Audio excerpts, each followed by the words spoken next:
नमस्कार, स्वागत है आप सभी का इस बुलेटिन में। मैं हूं नीलू और इस वक्त सबसे बड़ी खबर आ रही है उमर गौतम को लेकर, जिससे एटीएस पूछताछ लगातार कर रही है। पूछताछ में बड़े खुलासे हुए हैं। एटीएस जांच में अर्जी सनसनीखेज दावा सामने आया है। आरोपियों से मिले धर्मांतरण के रजिस्टर, मोबाइल डिटेल से भी मिली है बहुत सारी जानकारियां। देश के आबादी संतुलन को बदलने की साजिश है। विदेशी संस्थाओं की फंडिंग, पाकिस्तानी खुफिया एजेंसी भी इसमें शामिल है। धर्म बदलने वालों के मन से नफरत भरा गया है। देश का माहौल बिगाड़ने की प्लानिंग रची गई है। तो एटीएस जांच में कई खुलासे हो रहे हैं और जिस तरह से कहा भी ये जा रहा था कि जब उमर गौतम से पूछताछ होगी तो बहुत सारे खुलासे होंगे और इस खुलासे में पाकिस्तान भी शामिल है। धर्म परिवर्तन कराकर कहीं ना कहीं देश में अमन शांति भंग करने की कोशिश भी थी। तो बड़ी खबर इस वक्त आ रही है, जिस तरह से दोनों से अब एटीएस पूछताछ कर रही है। दो आरोपी धर्मांतरण को लेकर एटीएस के कब्जे में है, रिमांड पर लिया था। अब एटीएस की पूछताछ शुरू हो गई है। 11 बजे से पूछताछ शुरू हुई है और शुरुआती तौर पर ही बहुत सारी ऐसी बातें निकलकर सामने आ रही है जो अपने आप में सनसनीखेज है। दावा यह किया जा रहा है कि आरोपियों से मिले धर्मांतरण के रजिस्टर हैं, मोबाइल डिटेल भी मिली है, कई जानकारियां जो कि देश की आबादी के संतुलन को बिगाड़ने की साजिश रची थी। विदेशी संस्थाओं से फंडिंग की बात भी यहां सामने आ रही है, जबकि पाकिस्तानी खुफिया एजेंसी भी इसमें शामिल हो सकती है। तो बहुत सारे खुलासे जिसमें धर्म बदलने वालों के मन में नफरत भरा गया, देश का माहौल बिगाड़ने की एक प्लानिंग के तौर पर इसके आगे बढ़ाया गया है।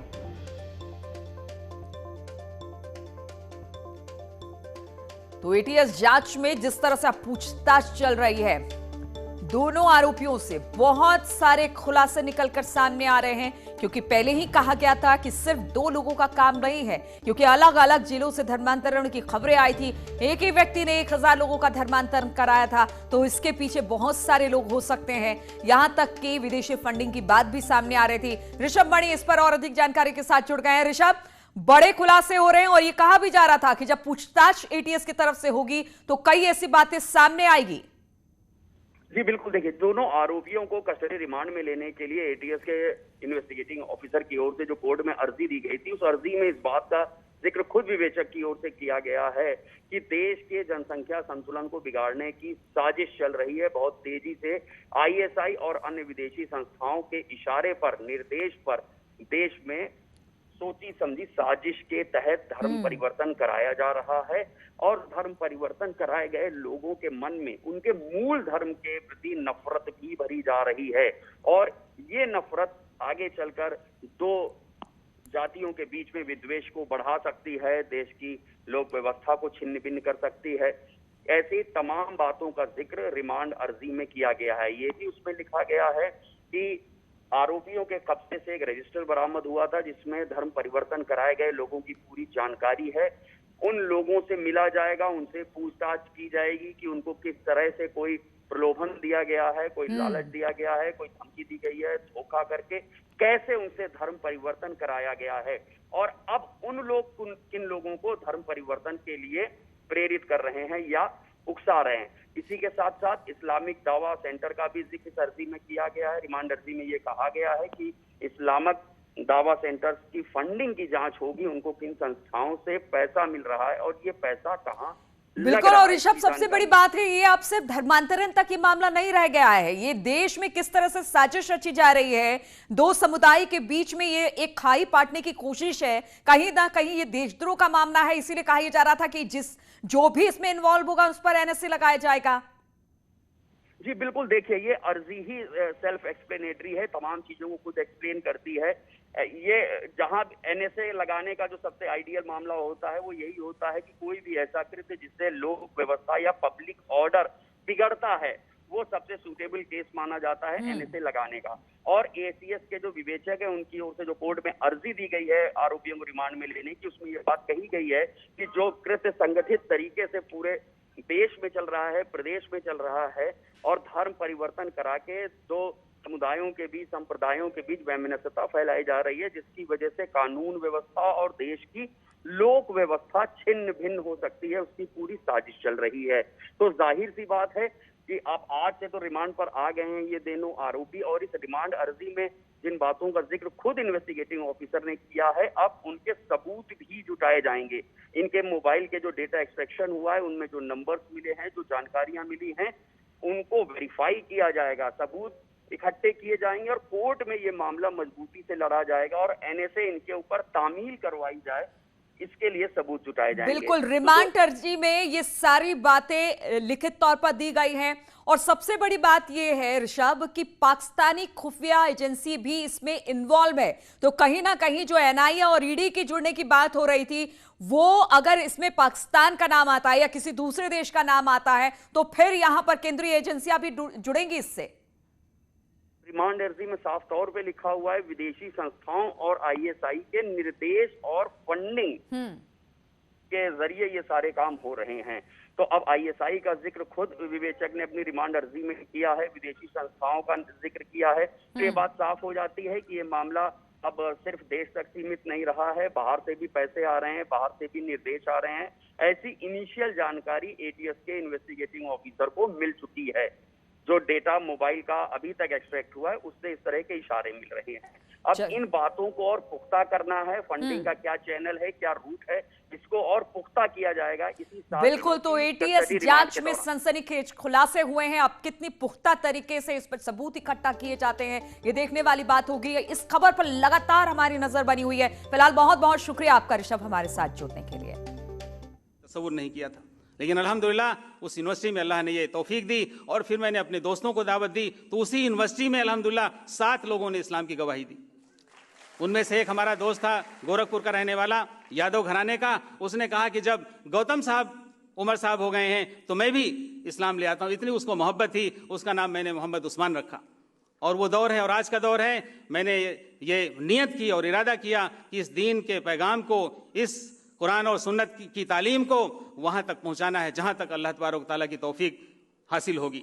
और अल्लाह का फजल है कि मैंने जो सोचा नहीं था कभी, मेरे घर वालों ने भी नहीं सोचा था कि कहाँ कहाँ अल्लाह ने पहुँचा दिया। मैंने इंग्लैंड 18 मरतबा इंग्लैंड जाना हुआ, 4 मरतबा यूनाइटेड स्टेट्स ऑफ अमेरिका जाना हुआ, और अफ्रीका और बहुत सारे ममालिक में अल्लाह ने पहुँचा दिया। मैंने उसका तसव्वुर नहीं किया था, और जहाँ भी गया दीन की दावत के साथ, दीन के पैगाम के साथ गया।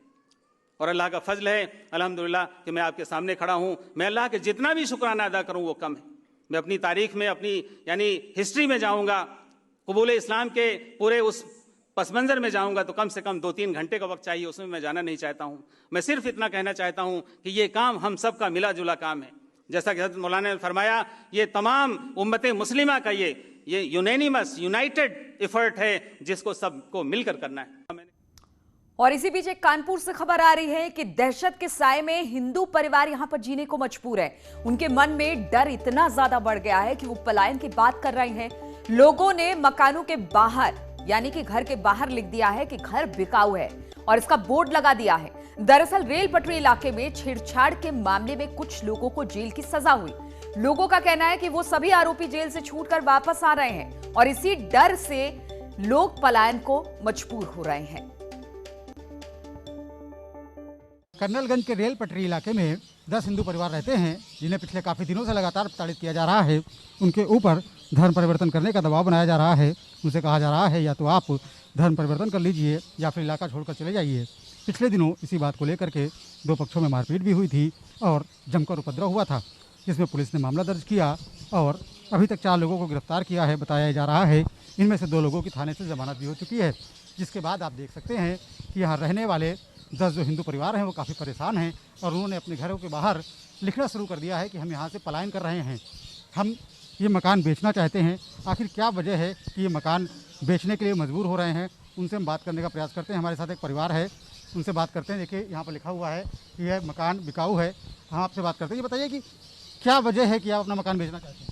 ये जो आफ्ताब है जोहरा का भाई, ये मतलब जो है हम लोगों को हिंदू बनाना चाहते हैं, मुसलमान बनाना चाहते हैं कि आप जो है आप कन्वर्ट हो जाइए और मुसलमान बन जाइए, दिया जलाइए।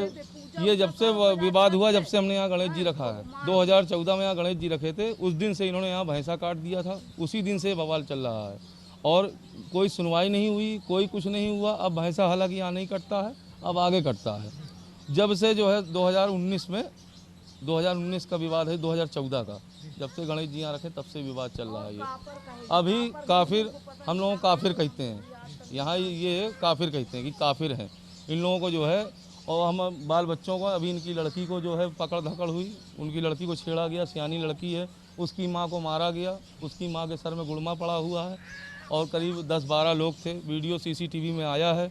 उसके बावजूद भी जो है जमानतें हो रही, उनकी बेल हो रही है। कि दिया जलाओ, दिया धरो तो वही में वहाँ से पानी डालेगी, वहाँ से थूकेगी, मंदिर वहाँ छत पे जैसे जलल चढ़ाओ तो माँ दुनिया की गाली बकती, इसका रहना दुश्वार करी रहती है। और अब बीजेपी महामंथन की बात करें तो लखनऊ में बीजेपी के महामंथन का आज तीसरा दिन है और आज भी बैठकों का दौर जारी रहेगा। और इसी बीच डिप्टी सीएम केशव प्रसाद मौर्य से न्यूज 18 से खास बातचीत की है। बातचीत में केशव प्रसाद मौर्य ने कहा कि पार्टी में सबको जिम्मेदारी दी जाती है और सब लोग मिलकर इस जिम्मेदारी को निभाते हैं। उन्होंने दावा किया कि 2022 में 2017 वाला प्रदर्शन दोहराएंगे और 300 से ज्यादा सीटें जीत कर लेकर आएंगे। तैयारियों में जुटी बीजेपी में लगातार बैठकों का दौर जारी है। बीएल संतोष 2 दिनों तक ताबड़तोड़ उन्होंने दौरे किए हैं, बैठकें की हैं, कामकाज सौंपा भी है 2022 के चुनाव को लेकर। लेकिन इस बीच खूबसूरत तस्वीर निकल करके आई उप मुख्यमंत्री केशव मौर्य के आवास से, जहां पर संघ के नेताओं ने और मुख्यमंत्री योगी आदित्यनाथ ने केशव मौर्य के बेटे और बहू को अपना आशीर्वाद दिया। हमारे साथ बातचीत करने के लिए भी मौजूद हैं। सर, ये जो बैठकें चल रही थी बीएल संतोष की 2022 के चुनाव को लेकर, सबसे पहले तो सवाल उसी पर है, क्या रहा सर 2 दिनों में निचोड़ निकाले तो? नहीं, कल हमारे प्रदेश अध्यक्ष जी ने आप सबको बताया भी है, निचोड़ एक ही है कि 2022 में भी 2017 दोहराएंगे, 300 से अधिक सीटें जीत करके फिर से भाजपा की सरकार बनाएंगे।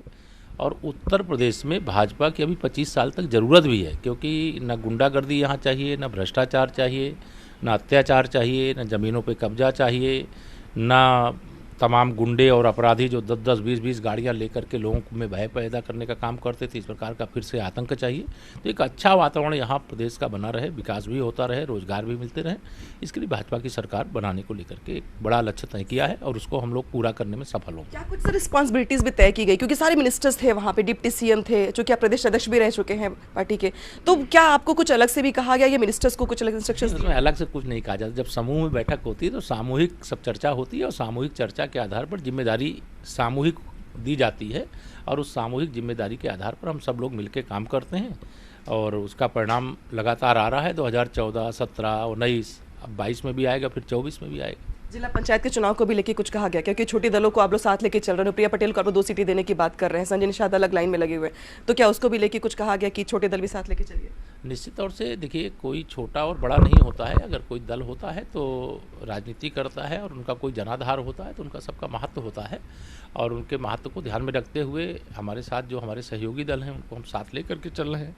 कोई और आना भविष्य में चाहेगा तो विचार करेंगे, लेकिन अभी हमारी जो ताकत है गठबंधन की वो पर्याप्त है कि हम 300 पार का आंकड़ा फिर से पूरा करेंगे। शुक्रिया बातचीत करने के लिए। तो केशव मौर्य जी हैं जो बता रहे थे कि जिस तरीके से बीएल संतोष लखनऊ में थे, उन्होंने बैठकें की हैं, सबकी रिस्पॉन्सिबिलिटीज तय की हैं, छोटे दलों को साथ लेके चलने की बात कही गई है। लेकिन इसी बीच अच्छी तस्वीर जो आई केशव मौर्य के आवास पर से बेटी बहू को आशीर्वाद देने के बाद, जिसको उन्होंने कहा है कि शिष्टाचार मुलाकात थी, चूंकि शादी में बहुत लोग नहीं आ पाए थे इसलिए वो इस वक्त पहुंचे और उन्होंने अपना आशीर्वाद दिया है। नाम कैसे न्यूज़ 18 और रुकेंगे यहाँ पर छोटे से ब्रेक के लिए।